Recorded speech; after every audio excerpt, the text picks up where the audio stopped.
قربانة تبع لو خدتها بعيشتها وهفاله هجرتها ومتى محمد مصطفى بتمي بالسلمانة لو خدي يردم شتها بشيء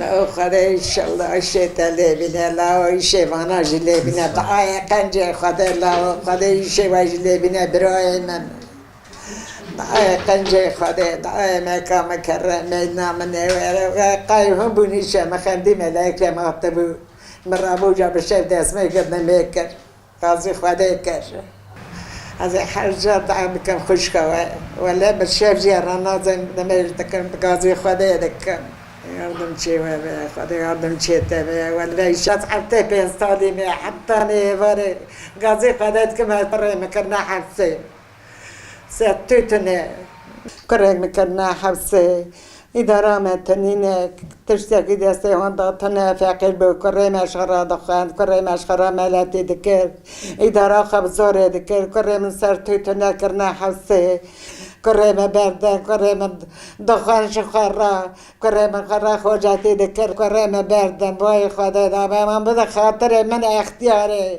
دقائق جماعات براب السلمانية كره مبونا بالسلمانية جو خداي خرا دخابتي شعب دارنا دخابتي كره مبركر كتاميز بو كره مهما بتر بهايدا بها بتنا حبسي كره تشتكي ما تنا ولا تشتكي كره ما تنا بو خداي حقي كره من هلا وجرا دقائق قنجة خداي كره من سرتي تنا كنا حبسي مرا كره مبردن تشتكي تنها نكرم هر مكرر خارج من الرم والله نكرم از اختيارم از عدالت خازم از كرر خاد خازم كمرة ملاك رما ما وصل بيك بهايدا بفايدة كرنا حمزة كرمن ولا بهايدا بفايدة كرنا حمزة از عدالت خازم كرم حمزة داخل از كرر خاد خازم ولكن تشتكي انها خازم أذكر قد خاضم بني خدي شيء ودي بني طاي غنشي خدي ربي عالمي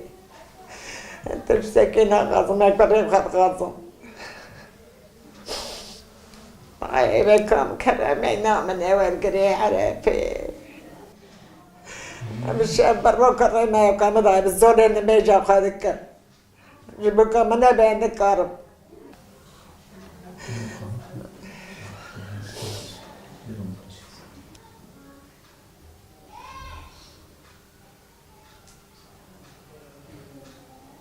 İşte eşim 28 Şubat olaylarından dolayı tutuklanmış gelmişti ona o zaman.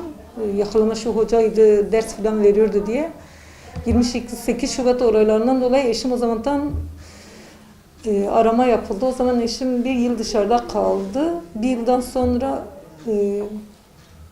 tekrardan tutuklama oldu. Dosya yani tutuklandı. 2001'de cezaevine girdi.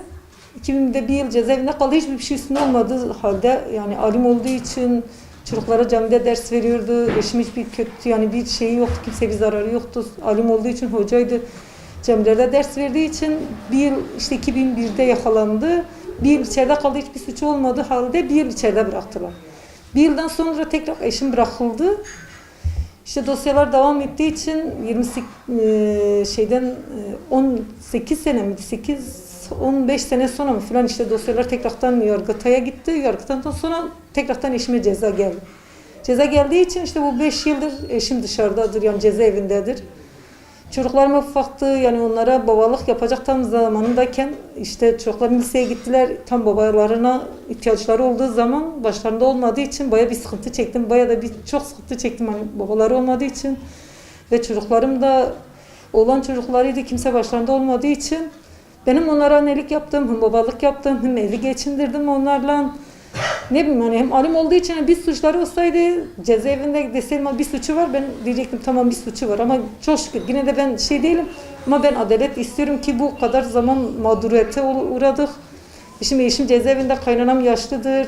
Ben ona bakmak zorunda kalıyorum, onu götürüp getirmek zorunda kalıyorum. Kimse götürmüyor, getirmiyor.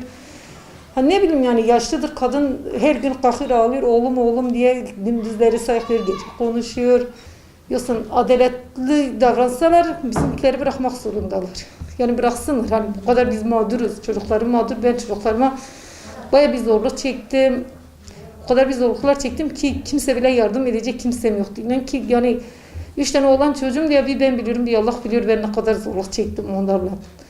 Ne bileyim yani ben adalet istiyorum. Hiçbir şey onlardan istemiyoruz, sadece adaleti istiyoruz. Yani biz Adana'dayız, eşim Tavan'dadır.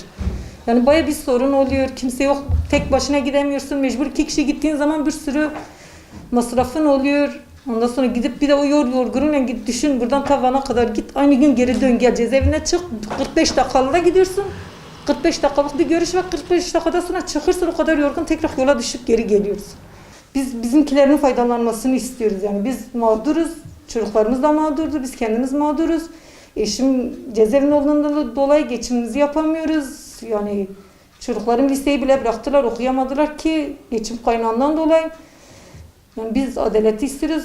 Bu çocuklarımıza bize yardım etse. Biz adalet istiyoruz. Biz onlara bu adaleti affı veriyorlar ama ki en şey olanlara veriyorlar. Esrarcıya veriyorlar, hırkıza veriyorlar, diğerlerine hepsine veriyorlar. Sıra bize gelince adalet bize vurmuyormuş. Biz istiyoruz ki bizimkilere de değsin, bütün üsfilere değsin. Babam işte 28 Şubat döneminde bir ara cezaevine girdi. İşte suçu bulunamadığından dolayı serbest bırakılmıştı o dönemde yine. Bu 5 yıl önce yine o suçtan dolayı bir ceza geldi. Yani Yargıtay onaylı bir ceza geldi. Normalde babam cezaevine girdiği zaman ben lise okuyordum. İşte babam cezaevine girdiği için liseyi bırakmak zorunda kaldım. Yani sonuçta eve bakmam gerekiyordu. Ailem var, kardeşlerim falan vardı. Yani benim bazı hayallerim vardı. Onları terk ettim babamdan dolayı. Cezaevinden dolayı. İşte babam cezaevine girdikten sonra ben işe başladım. İşte şu anda tesisat işi yapıyorum. İşe gidip geliyorum sabah. Yani normalde hani biz şey istemiyoruz kimseden. Ya hadi af versinler ya da şu olsun, böyle olsun. Biz af istemiyoruz. Biz gerçek yani adil bir adalet istiyoruz insanlara. Yani sonuçta şu anda Ergenekon'dan çıkan insanlar, Balyoz'dan çıkan insanlar var. Yani suçu bulunamayıp da FETÖ yargısından dolayı. Biz yani onlardan bir af istemiyoruz. Bizim tek istediğimiz gerçek adalet. Yani adil olsunlar. İnsanlara verin. Şu anda sadece yani ben sadece babamdan bahsetmek istemiyorum. Bazı abiler de var yani. İçeride çoğu insan var. Cezası olmayıp da cezaevine giren. Şu anda hırsızlar için af diyorlar. Ondan sonra bu uyuşturucudan girenler için af diyorlar ama yani sonuçta bu insanlara hiçbir zaman af vurmuyor. Yani olmuyor. Yani hiç adil değil bu sistem. İnsanın normalde bu adil olması gerekiyor yani. Ben daha çok küçüktüm. Babamın nerede olduğunu bilmiyordum. Anneme soruyordum büyüyünce. Anne diyordum, babam nerede diyordum. Annem diyordu ki dışarıdadır, gelecek. Biraz daha büyüyünce babamın hapiste olduğunu öğrendim. Anneme sordum, anne neden babamın hapise girdi diye sorduğumda ailem ne için girdi dedi. Çok üzülüyordum. Babamın yanına gidemiyordum. Ara sıra gidebiliyordum. Herkesin, arkadaşlarımın hepsini babaları getiriyordu. Ben de hep istiyordum bir gün de beni okula babam getirsin diye. Ama babam yanımda yoktu. Çok üzülüyordum. Bazenleri üzülüyordum, ağlıyordum eve gidince. Anneme diyordum, anne ne zaman gelecek? Babamın beni okula götürmesini istiyorum. Babam gelsin diyordum. Büyüdüm ama hala babam gelmedi. Çok üzülüyorum. Babamı istiyorum. Adalet istiyorum. Babam Seyda'ydı. Ailemde hiçbir suçu yoktu. Boşu boşuna girdi cezaevine. Bazenleri babamı rüyamda görüyorum. Babamın geldiğini görüyorum. Kalkıyorum yataktan ama hiç kimse yok. Ağlıyorum.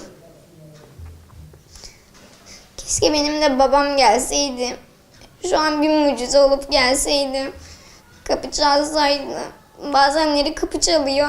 Babam geldi zannediyorum ama o değil, başka biriydi.